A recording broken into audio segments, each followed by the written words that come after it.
handling difficult people. Imperfection is the common denominator when defining our relationships here on earth. Ideal people do not exist, and therefore, what we have in excess are difficult people in the world. We have difficult people in our families. We have difficult people in our places of work. We have difficult people in the circles of our friends. And yes, we have difficult people in every aspect of our society. Difficult people are going nowhere. And therefore, the best thing is to know how best we can be able to interact with difficult people. I agree, interaction with a difficult person is so complicated. Any engagement gets to be very complicated and challenging at times. And because they are not changing, you are the one to change. And this change must be informed by some very necessary skills. It's very important to know that each one of us is difficult to a certain degree. We can't say that we are not difficult because there are some other people who look at us and they see us to be difficult people. So psychologically, each human being is difficult to a certain degree. And this standard degree of being difficult for many people is what we can manage or we can live with very comfortably. This is so because when one is difficult in a less level, what we can call a standard level, they keep an open mind most of the times, and their difficultness is relatively temporary. And therefore, getting along with them is a little bit much easier as compared to people who are almost permanently difficult in their engagements.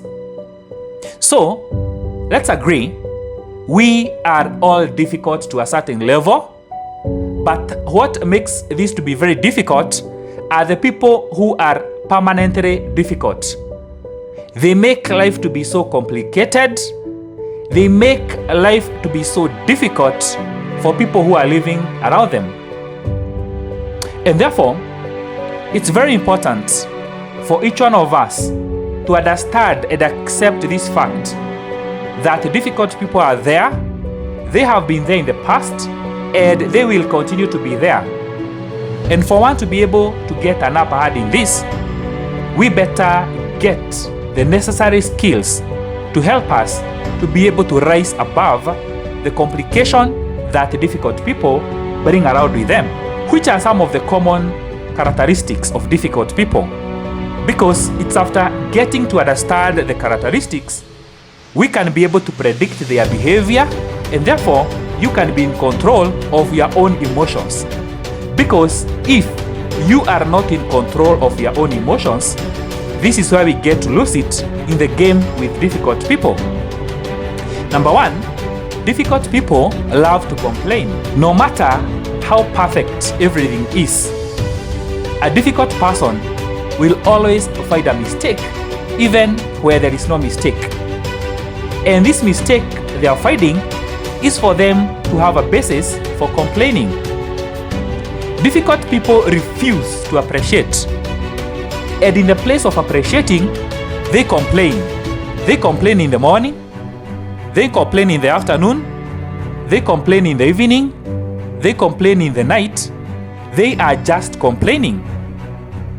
If you get to understand this habit of complaining by difficult people, you will not get swallowed into that complaining. Imagine they could be complaining about you. This can affect you so badly. And therefore, getting to understand that you did what you did in the best way possible, their complaining shouldn't affect you. Let it be just like frogs which are croaking. Kettle will continue to drink water. So, if they are complaining against you, something that you did, and you know for sure that you gave it your best, don't buy into their complaining. Because if you do, it's going to affect you so badly. Number 2, difficult people love to argue, and their arguments are like fights. They argue even when there is no basis of argument. They argue even for the smallest of things. They are arguing every now and then. This kind of arguing every now and then with a difficult person, it comes out like it's a fight, because they feel like they are getting attacked. So out of the attack, they are on the defensive, they are attacking back. Any argument gets from bad to worse. When you get to understand this habit of a difficult person arguing, just refuse to be part of the argument. Because if anything, for them, is just to escalate the argument from nothing to be something so complicated and like a fight. Number 3, difficult people love to shift blames. If they are the ones who did something and they brought the whole group into a mess, they know how best to clean themselves and leave the other people in the mix, in the mess. They are the main cause of the mess, but they do all they can to clean themselves from this. And you can see this very clearly. They refuse completely to own up to their mistakes. They want the burden of their mistakes to be carried by other people. These people are there in our homes, in our places of work, in our circle of friends. What they know best is blame shifting. They always act the victim. They are the ones who are wronged. They are the ones who are taken to the mess by other people. They pretend they never contributed, even though they could be the key people who sank other people in the mess.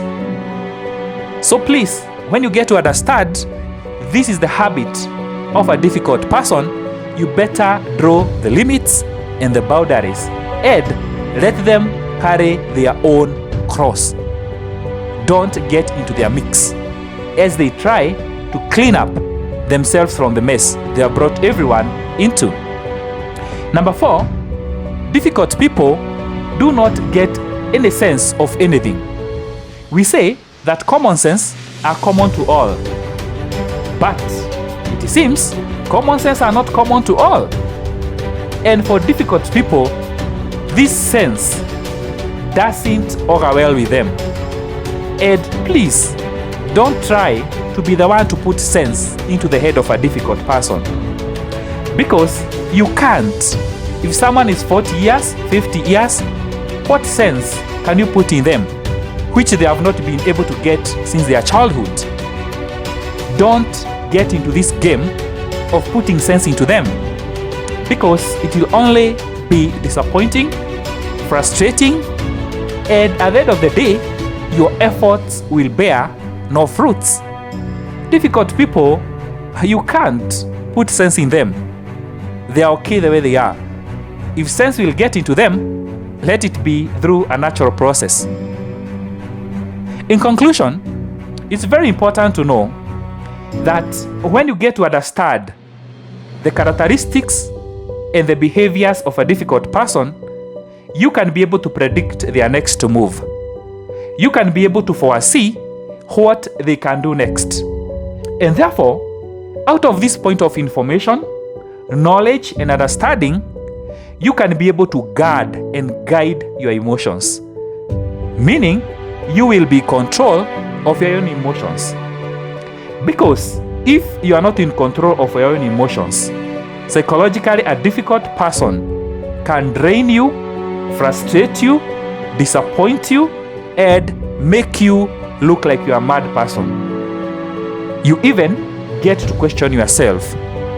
You can easily lose your confidence and esteem when you interact, especially on a daily basis, with a difficult person. If you have a difficult friend, you have a difficult workmate, you have a difficult family member, and above all, you have a difficult partner, you better get to understand the 4 characteristics above so that you can be able to predict their behavior their habits, and out of that, you can be in charge of your own emotions.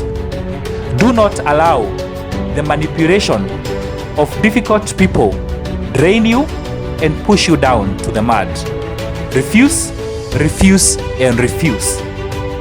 Yes, you can be able to carefully handle a difficult person. They are not going anywhere. They have been here. They will be here. And they will continue to be here. But if psychologically you can be able to rise above their games of being difficult, you have an upper hand and you have a high chance of living a happy life. Let's continue handling difficult people in the best way we can. Thank you.